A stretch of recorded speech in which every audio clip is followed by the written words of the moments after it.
Je m'appelle Patricia et je parlerai ici au nom de Hildegard Schneider, directrice de World Wide Wings. Voici l'épisode 96 de ma série Éveil messianique intitulé Le mystère de Pessah, deuxième partie. Dans l'épisode 95 précédent, nous avons parlé de l'instruction de Yahweh pendant laquelle chaque père de famille devait lui sacrifier un agneau. Il y a eu ainsi beaucoup de sacrifices d'agneaux.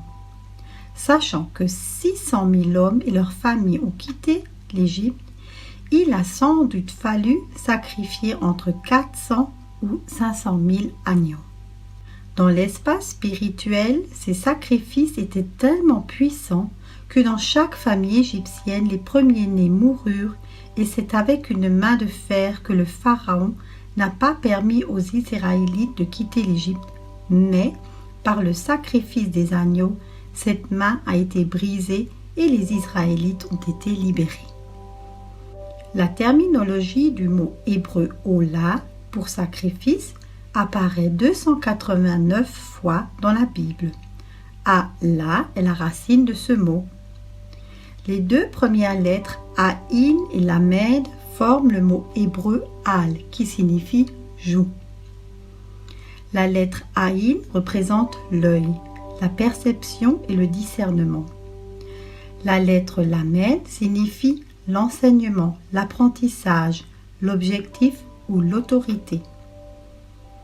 Le terme joue peut être compris comme une autorité ou une instruction. Une autre source le décrit comme l'éducation par le bâton. Le dictionnaire Merriam-Webster décrit le joug comme barre ou support attelé à la tête ou à l'encolure des animaux de trait, par exemple des bœufs, pour qu'ils puissent tirer une charrue ou une lourde charge. Un animal ou un humain est attelé par le biais d'un joug pour tirer un objet ou une charge. Lorsque deux animaux ou plus sont nécessaires, le joug a permis de répartir le poids et la force pour déplacer la charge. La première lettre de l'alphabet des paléo-hébreux représentait deux bœufs tirant une charge. Bien que Yahweh ait pu ordonner à Moïse d'offrir en sacrifice un seul agneau pour tous, Yahweh a exigé que chaque père de famille offre un agneau en sacrifice.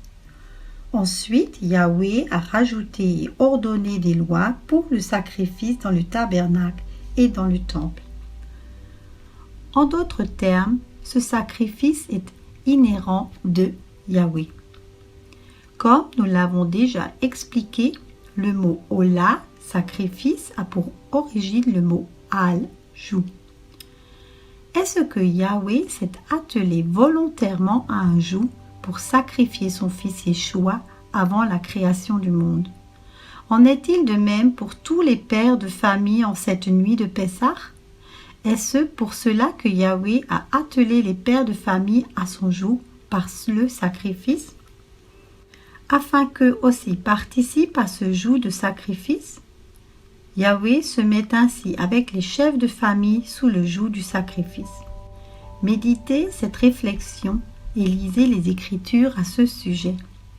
Vous découvrirez que les voies du sacrifice ne peuvent être séparées de notre Elohim. Tout ceci est indissociable de Yahweh.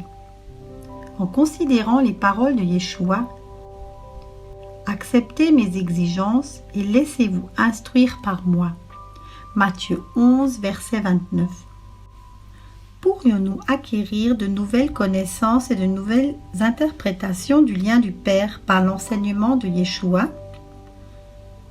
Le sacrifice participe aux instructions des trois fêtes. Dans le Lévitique 23, versets 12 à 14, nous pouvons lire les instructions de Pessah. Le jour où vous présenterez la gerbe, vous offrirez en holocauste à Yahweh un agneau d'un an sans défaut. Vous y joindrez une offrande de 4 litres et demi de fleurs de farine pétrie à l'huile, comme offrande passée par le feu, dont l'odeur est agréable à Yahweh. Et vous ferez une offrande d'1 litre de vin. Vous ne mangerez ni pain, ni épices rôties ou broyées jusqu'au jour même où vous apporterez l'offrande à votre Elohim.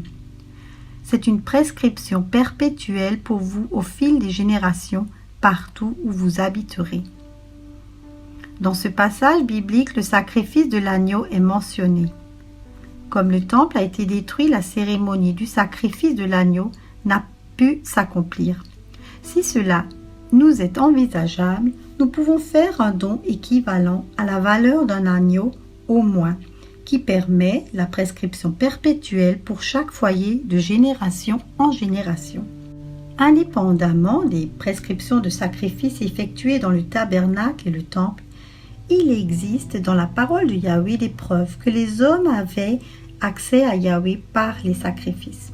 Il y a un lien intime entre Dieu lui-même et les sacrifices. Prenons l'exemple de Job. Il y avait dans le pays d'Ouz un homme qui s'appelait Job. Cet homme était intègre et droit. Il craignait Dieu et se détournait du mal. Il avait 7 fils et 3 filles. Job 1, versets 1 à 2. Les fils de Job se rendaient visite les uns aux autres et organisaient chacun à tour de rôle un festin. Ils invitaient leurs 3 sœurs à manger et boire avec eux. Job 1, verset 4. Quand les jours de festin étaient passés, Job faisait venir ses fils pour les purifier. Il se levait de bon matin et offrait un holocauste pour chacun d'eux. En effet, il se disait « Peut-être mes fils ont-ils péché, peut-être ont-ils offensé Dieu dans leur cœur. » Voilà ce que faisait toujours Job. Job 1, verset 5.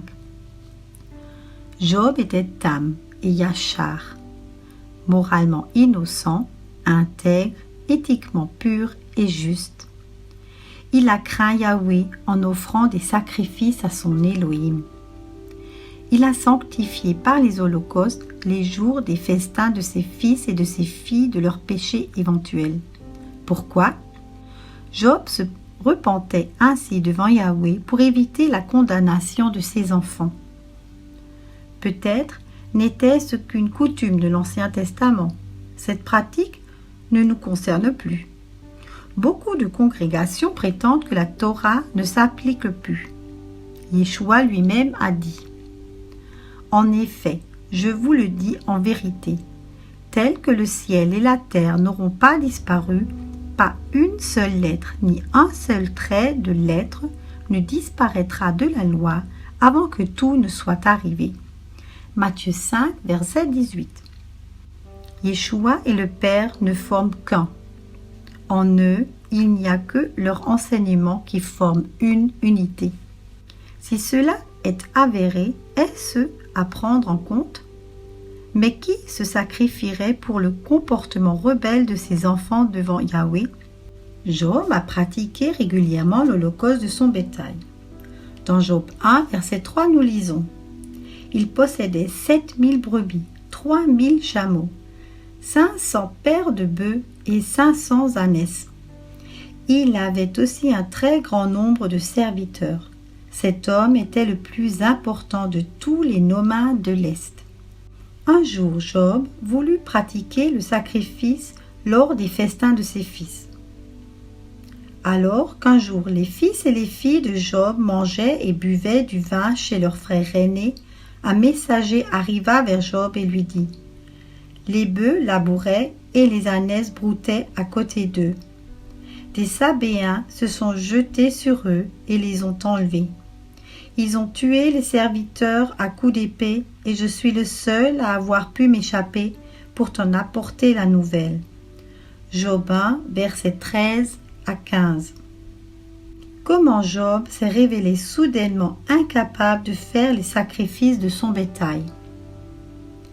Examinons maintenant la conversation entre Yahweh et Satan. Yahweh lui a permis de s'en prendre à ses biens, mais pas à Job lui-même. Et qu'a fait Satan ? Il s'en est pris au bétail de Job, qui n'a pas eu la possibilité de le sacrifier. Job, connaissant le pouvoir du sacrifice, il n'a pas pu le pratiquer pour ses fils et ses filles. Mais comme nous ne sacrifions plus d'agneaux, nous pouvons fournir à un prêtre qui connaît l'enseignement des prescriptions des sacrifices l'équivalent de leur valeur. En faisant une demande d'intercession auprès du prêtre, celui-ci pourra dire la prière du sacrifice. Satan a connu la valeur et la puissance du sacrifice. Il peut ainsi que ses adeptes pratiquer ces mêmes sacrifices. Plus ses adeptes sacrifient, plus son pouvoir grandit. Ainsi, les propriétaires d'une usine de pain renommée ont sacrifié 12 camions de poulets au dieu de la mer, afin de maintenir leur position de leadership sur le marché. Pour Satan, il y a encore des sacrifices humains. Il n'y a rien de nouveau, on a seulement imité Yahweh. Plus nous étudions la parole de Yahweh sur les sacrifices, plus nous constatons que les sacrifices faisaient partie intégrante de la vie des croyants. Yahweh est le plus grand, car il a sacrifié son Fils pour nous. Yahweh attend de nous les mêmes sacrifices pour que nous puissions l'honorer et lui montrer notre amour. Nous lisons dans les épîtres de Saint Paul aux Romains 12, verset 1. « Je vous encourage donc, frères et sœurs, par les compassions de Dieu, à offrir votre corps comme un sacrifice vivant, saint, agréable à Dieu. Ce sera de votre part un culte raisonnable. » L'être humain est un corps de chair et de sang.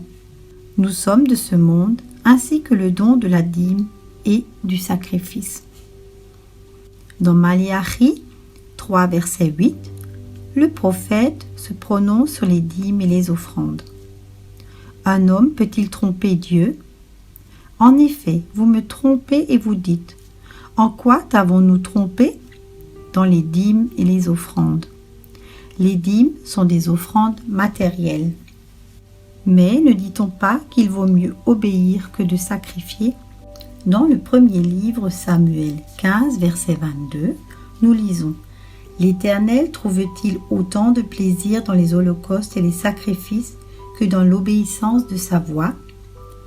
Non, l'obéissance vaut mieux que les sacrifices et l'écoute attentive vaut mieux que la graisse des béliers. » Ou bien dans Osée 5, verset 6, « Ils iront avec leurs brebis et leurs bœufs rechercher l'Éternel, mais ils ne le trouveront pas.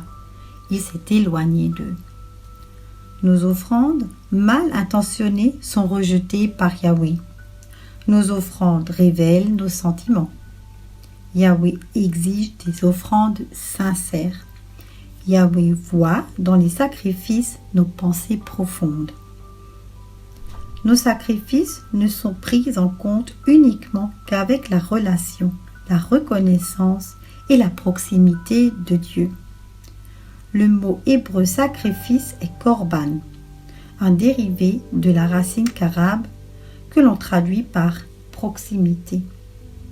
Chag Sameach Pesach.